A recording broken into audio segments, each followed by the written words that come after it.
आप यह तो जानते ही होंगे कि रामायण काल में श्री हनुमान जी, श्री जावंती जी और मयासुर, परशुराम और दुर्वासा ऋषि सहित कई लोग महाभारत काल में भी मौजूद थे। लेकिन क्या आप जानते हैं कि महाभारत में भी राम कथा का वर्णन मिलता है? दरअसल महाभारत में राम कथा का वर्णन मिलता है।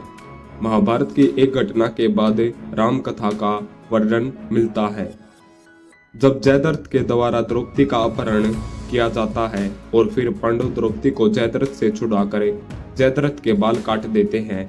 अपहरण से युधिष्ठिर बहुत ही दुखी हो जाते हैं और सोचते हैं कि द्रौपदी सहित सभी पांडव चरित्र सत्य, प्राणता और धर्म के अनुसार चलने वाले हैं, फिर भी उन्हें इतने दुख क्यों उठाने पड़ रहे हैं।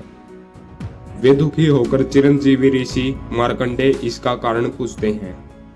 तब मार्कंडेय ऋषि उन्हें राम कथा बताते हैं, जिसे रामोपाख्यान के नाम से भी जाना जाता है। इस कथा में रावण, कुंभकर्ण, शूर्पणखा, विभीषण और खर आदि की जन्म कथा के साथ ही राम और सीता के जन्म की कथा भी मिलती है। कुछ ऐसी भी कथाएं हैं तो मूल वाल्मीकि रामायण नहीं मिलती हैं, जैसे उत्तर रामायण की कथा।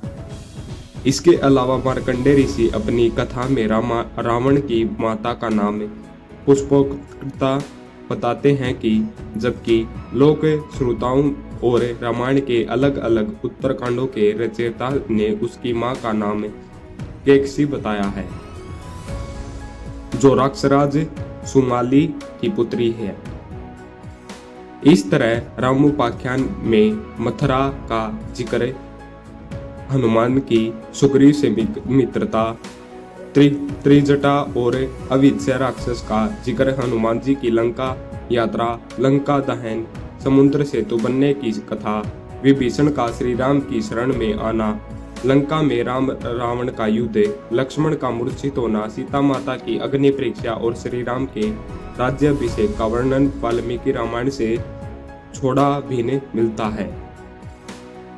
महाभारत के वन पर्व में अध्याय 273 से 291 तक श्री राम कथा का वर्णन मिलता है। ऐसी वीडियोज देखने के लिए हमारे चैनल को सब्सक्राइब करें।